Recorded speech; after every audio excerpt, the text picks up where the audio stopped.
19/1. لماذا تنقل الطاقة الكهربائية في شبكة إمداد الكهرباء بفرق جهد عال؟ يتم رفع فرق الجهد في شبكة إمداد الكهرباء حتى يكون فقدان الطاقة أقل أثناء الانتقال في الأسلاك. 19/2. سمي الأجزاء الثلاثة الأساسية في المحول. الأجزاء الأساسية في المحول هي الملف الابتدائي والملف الثانوي والقلب الحديدي. 19/3. محول عدد لفات ملفه الابتدائي 100 لفة وعدد لفات ملفه الثانوي 1000 لفة. هل هو محول رافع أم محول خافض؟ يعتبر المحول في هذه الحالة محول رافع للجهد، لأن عدد لفات الملف الثانوي أكبر من عدد لفات الملف الابتدائي. 19/4. راديو محمول يحتوي على محول يعمل مباشرة بفرق الجهد المنزلي المتردد بدلا من البطاريات. هل هذا المحول رافع أم خافض لفرق الجهد؟ فرق الجهد المنزلي يكون بين 220 فولت إلى 240 فولت، وهذا الراديو يحتوي على محول بداخله، وفرق الجهد هذا يعتبر كبير جدا لتشغيل جهاز الراديو، وبالتالي سوف يحتوي الراديو على محول خافض لفرق الجهد. 19/5. محول رافع عدد لفات ملفه الابتدائي 2000 لفة وعدد لفات ملفه الثانوي 5000 لفة. احسب النسبة NS/NP لهذا المحول. راح نكتب معطيات السؤال.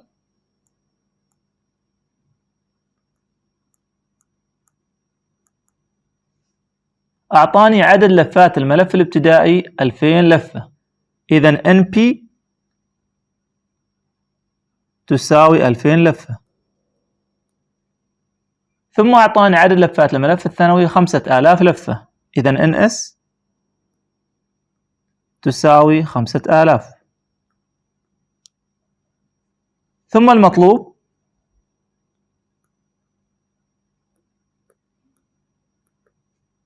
حساب النسبة NS/NP. إذا المطلوب NS/NP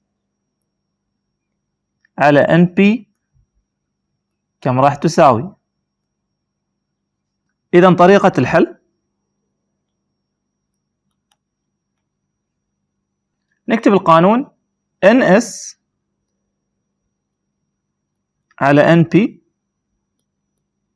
ثم نعوض في القيمتين. NS تساوي 5000 تقسيم NP تساوي 2000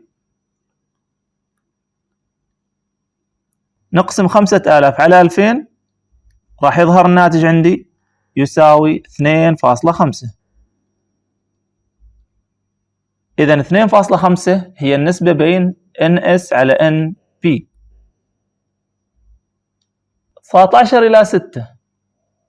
صمم محول للحصول على فرق جهد 20 فولت من قابس منزلي، حيث يبلغ فرق الجهد بين طرفيه 220 فولت. فإذا كان عدد لفات ملفه الابتدائي 1100 لفة، فكم يجب أن يكون عدد لفات ملفه الثانوي؟ إذا نكتب معطيات السؤال.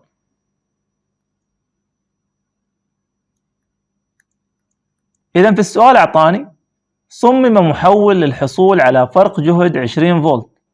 إذا هذا هو فرق الجهد اللي راح يعطيني إياه المحول، يعني هذا هو فرق الجهد الثانوي، هذا فرق الجهد اللي راح يخرج من المحول، إذا هذا هو فرق الجهد الثانوي.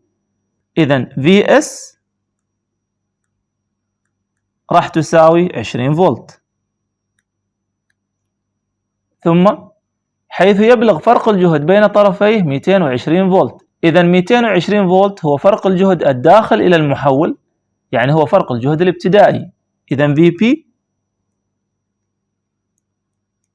راح تساوي 220 فولت. ثم نكمل. فإذا كان عدد لفات ملفه الابتدائي 1100 لفة، إذا عدد لفات الملف الابتدائي NP تساوي 1100 لفة، إذا NP تساوي 1100 لفة. ثم المطلوب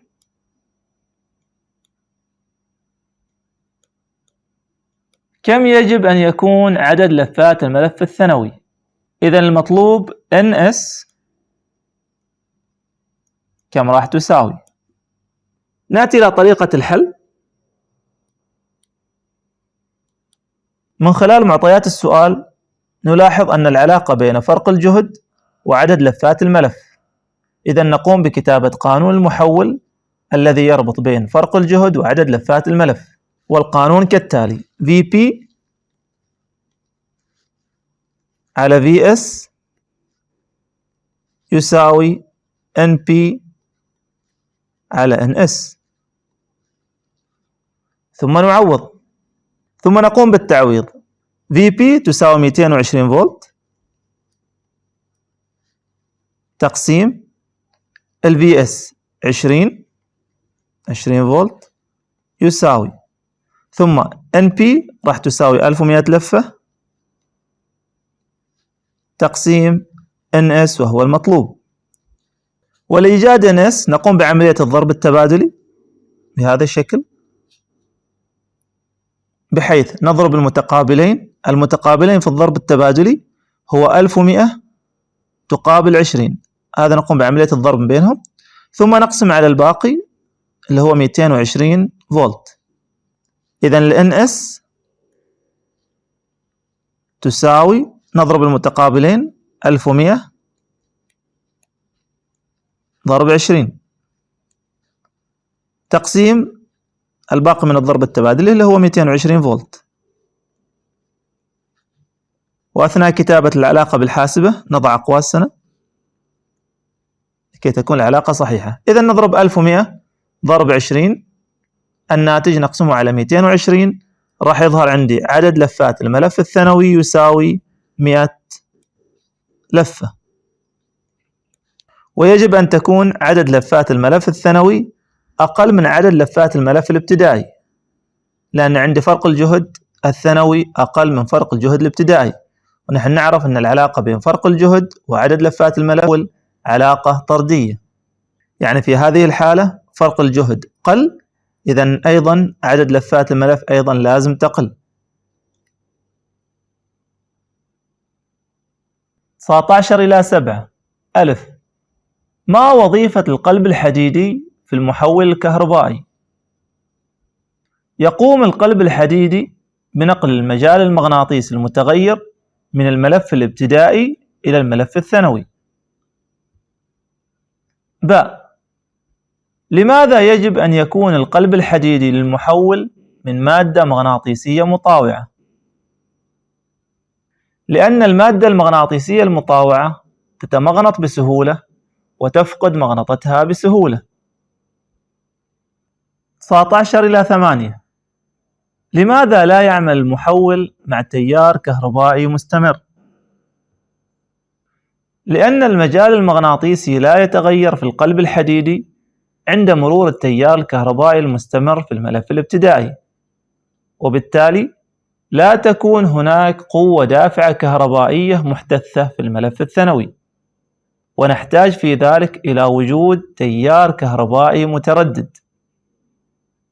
19/9 هل تكون شدة التيار الكهربائي في الملف الثانوي أكبر أم أصغر من شدة التيار الكهربائي في الملف الابتدائي في المحول الرافع؟ العلاقة عكسية بين شدة التيار وفرق الجهد في المحول، فإذا كان المحول رافع يعني ذلك أن فرق الجهد في الملف الثانوي أكبر من فرق الجهد في الملف الابتدائي، وكما يعني أيضا أن شدة التيار في الملف الثانوي أصغر من شدة التيار في الملف الابتدائي، لأن العلاقة عكسية كما ذكرنا سابقا. 19/10 ألف. ينقل نظام توزيع القدرة الكهربائية قدرة مقدارها 200 ميجا وات باستخدام تيار كهربائي شدته 500 أمبير. كم يبلغ فرق الجهد الذي يوزع به نظام التوزيع الكهربائي تلك القدرة؟ قدم إجابتك بوحدة الكيلو فولت. إذا إجابة السؤال ألف، نلاحظ من المعطيات أعطاني القدرة تساوي 200 ميجا وات، وأعطاني شدة التيار تساوي 500 أمبير، في حين طلب مني إيجاد فرق الجهد، وبالتالي راح استخدم قانون القدرة الذي يربط بين شدة التيار وفرق الجهد، والقانون كالتالي: القدرة P تساوي V في I. وفي هذه الحالة أنا أريد فرق الجهد V، إذا V راح يساوي القدرة P مقسوم على شدة التيار I، ثم أقوم بالتعويض يساوي. إذا من خلال السؤال أعطاني القدرة تساوي 200 ميجا وات، وبالتالي علي أن أحول 200 ميجا وات إلى وحدة الوات، وحدة القدرة الأساسية وهي الوات. الميجا معناتها مليون أو ضرب 10 أس 6، فعشان أكتب 200 ميجا وات يعني راح أكتب 200 ثم الميجا معناتها مليون أو ضرب 10 أس 6، يعني 6 أصفار أمامها، إذا أضرب في 10 أس 6. شوف الأسهل لك، يا تضرب في 10 أس 6 أو تضع أمام 200 6 أصفار، لأن الميجا معناتها مليون، ثم تقسيم الآي عندي 500 أمبير، ثم بالآلة الحاسبة يساوي 200 في 10 أس 6 تقسيم 500، راح يظهر الناتج عندي 400 ألف فولت. إذا راح يظهر عندي فرق الجهد يساوي 400 ألف فولت، ولكن في السؤال اشترط علي أن الإجابة تكون بوحدة الكيلو فولت. الكيلو معناته 1000، وبالتالي عندي الناتج 400 ألف، راح أقسم الناتج على 1000 يعني على وحدة الكيلو لكي أحصل على الناتج بوحدة الكيلو فولت. 400 ألف تقسيم 1000 راح تساوي عندي 400، وراح تصير عندي الوحدة كيلو فولت. إذا V تساوي 400 كيلو فولت. ثم السؤال ب، يقترح مضاعفة فرق جهد التوزيع، كم ستبلغ شدة التيار الكهربائي الذي سيتدفق في الكابلات عندئذ؟ إذا إجابة السؤال ب، اقترح علي مضاعفة فرق الجهد. كان عندي فرق الجهد في السؤال ألف، ظهر عندي الناتج 400 كيلو فولت، راح أضاعف ال 400 كيلو فولت يعني راح أضرب في 2، ثم أقوم بإيجاد شدة التيار I في وجود القدرة P ووجود مضاعفة لفرق الجهد. راح نطبق القانون، قانون القدرة كالتالي: القانون هو P يساوي VI، نفس القانون في السؤال ألف، ثم نقوم بإيجاد شدة التيار I وهو المطلوب، I راح تساوي القدرة P مقسومة على فرق الجهد، ثم أقوم بالتعويض. القدرة P ثابتة لم تتغير وهي 200 ميجا وات، إذا 200 الميجا وات يعني أضرب في 10 أس 6 لكي أحولها إلى الوات، ثم تقسيم ال V عندي 400 كيلو فولت، وهنا لازم أحولها إلى الفولت يعني 400 ألف فولت، في حين أن أراد مني مضاعفتها إذا لازم أضربها في 2، إذا ال V 400 ألف، هذا قيمة ال V، ثم مضاعفة ال V فرق الجهد يعني لازم أضربها في 2، ثم أضع الأقواس بهذا الشكل للحصول على نتيجة صحيحة بالآلة الحاسبة. ثم بالآلة الحاسبة 200 ضرب 10 أس 6 تقسيم 400 ألف ضرب 2، إذا يظهر الناتج عندي يساوي 250 بوحدة الأمبير. إذا هذه هي شدة التيار I. ثم ج، إذا افترضنا أن القدرة المفقودة في النظام الموجود 6 ميجا وات، فاحسب القدرة المفقودة إذا تضاعف فرق الجهد. إجابة السؤال ج، في هذا السؤال طلب مني حساب القدرة المفقودة إذا تضاعف فرق الجهد، يعني يريد مني القدرة في الحالة الثانية. عند القدرة المفقودة في الحالة ألف قبل تضاعف فرق الجهد. المطلوب إيجاد القدرة المفقودة عند تضاعف فرق الجهد في الحالة ب. قانون القدرة المفقودة هو كالتالي: P يساوي I تربيع في R. وأنا أستطيع في هذه الحالة أن أوجد القدرة المفقودة في الحالة الثانية عن طريق عدة طرق، لعل أسهلها هو إيجاد العلاقة بين القدرة وبين شدة التيار وكتابتها على شكل نسبة وتناسب. يعني في القانون P يساوي I تربيع R، العلاقة بين القدرة المفقودة ومربع شدة التيار هو علاقة طردية. إذا راح أكتب النسبة والتناسب بين ال P وبين ال I، راح يصير عندي P1 يعني القدرة في الحالة الأولى قبل التضاعف على P2 وهو القدرة بعد التضاعف وهو المطلوب يساوي، بما أن العلاقة طردية إذا راح يكون هنا عندي I1 تربيع تقسيم I2 تربيع. ثم أقوم بالتعويض. P1 أعطاني إياها مقدارها 6 ميجا وات، ما راح أغير الوحدة، راح أخليها مثل ما هي، إذا 6 بوحدة الميجا وات تقسيم ال P2 هي المطلوبة والمجهول، راح تكون أيضا بوحدة الميجا وات يساوي ال I1 كانت عند قيمة شدة التيار في الحالة الأولى تساوي 500 وما أنسى التربيع تقسيم ال I2 بعد مضاعفة فرق الجهد أصبحت شدة التيار تساوي 250 وما أنسى فرق الجهد. ثم أقوم بعملية الضرب التبادلي للحصول على قيمة P2، فتصبح عندي P2 تساوي 6 ضرب 250 تربيع تقسيم 500 تربيع. أضع قوسين هنا لتظهر الإجابة صحيحة. إذا 6 في 250 تربيع ثم أقسمها على 500 تربيع راح تظهر عند قيمة القدرة المفقودة عند مضاعفة فرق الجهد أو القدرة الثانية تساوي 1.5 بوحدة الميجا وات. 19 إلى 11 استخدم محول لخفض جهد مصدر إمداد بالطاقة الكهربائية من 220 فولت إلى 6 فولت لتشغيل جهاز راديو. ألف: إذا كان الملف الابتدائي يحتوي على 6000 لفة، فما عدد لفات الملف الثانوي؟ إجابة السؤال ألف. راح نكتب معطيات السؤال. استخدم محول لخفض جهد مصدر إمداد بالطاقة الكهربائية من 220 فولت إلى 6 فولت. إذن صار فرق الجهد من 220 فولت إلى 6 فولت، يعني فرق الجهد الابتدائي كان عندي يساوي 220 فولت، ثم أصبح بعد ذلك 6 فولت وهو فرق الجهد الثانوي. لو جينا نكتبها على شكل رموز، إذن فرق الجهد الابتدائي VP راح يساوي 220 فولت، وفرق الجهد الثانوي VS يساوي 6 فولت.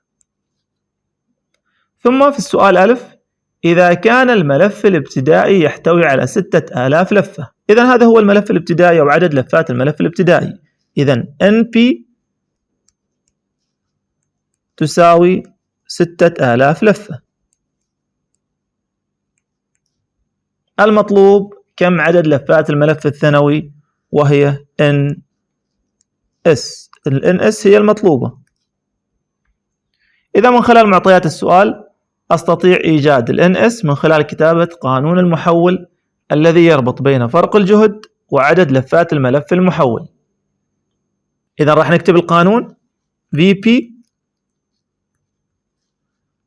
على VS راح يساوي NP على NS.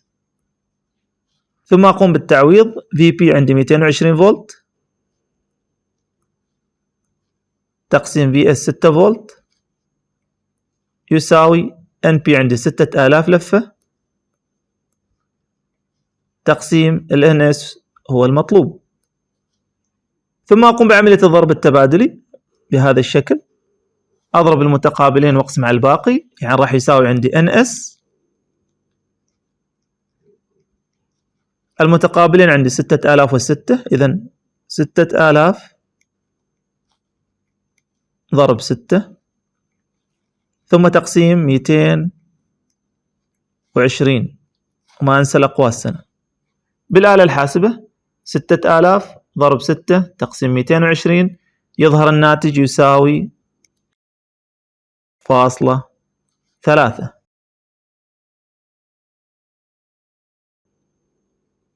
ثم السؤال ب: إذا كانت شدة التيار الكهربائي المتدفق في الملف الابتدائي 0.040 أمبير، فكم تبلغ شدة التيار الكهربائي الذي يتدفق في الملف الثانوي عندئذ؟ إذا نأتي إلى حل السؤال ب. أعطاني في السؤال ب معطى آخر وهو شدة التيار الكهربائي في الملف الابتدائي. إذا IP راح تساوي 0.040 أمبير، وطلب مني إيجاد شدة التيار الكهربائي في الملف الثانوي IS. إذا IS هي المطلوبة. نستطيع إيجاد شدة التيار في الملف الثانوي من خلال قانون المحول الذي يربط بين فرق الجهد وشدة التيار. إذا القانون راح يكون كالتالي: VP على VS يساوي IS على IP. ثم أقوم بالتعويض في السؤال. ال VP تساوي 220 فولت تقسيم ال VS عندي 6 يساوي ال IS هو المطلوب تقسيم ال IP 0.040 أمبير. ثم أقوم بعملية الضرب التبادلي لإيجاد شدة التيار في الملف الثانوي. إذن IS تساوي 220 نضرب المتقابلين، 220 ضرب 0.040 تقسيم 6، وما أنسى أضع الأقواس. بالآلة الحاسبة 220 ضرب 0.040 تقسيم 6 راح يظهر الناتج عندي لشدة التيار الملف الثانوي تساوي 1.46 بوحدة الأمبير. السؤال ج: ما الافتراض الذي يجب اعتماده لحل الجزء ب؟ في حل الجزء ب نلاحظ أن العلاقة عكسية بين فرق الجهد وشدة التيار، بمعنى إذا زاد فرق الجهد قلت شدة التيار، وذلك لكي تبقى القدرة ثابتة. إذن لا يحدث فقد للقدرة الكهربائية في المحول الكهربائي. إذن إجابة السؤال ج: لا يحدث فقد للقدرة الكهربائية في المحول الكهربائي.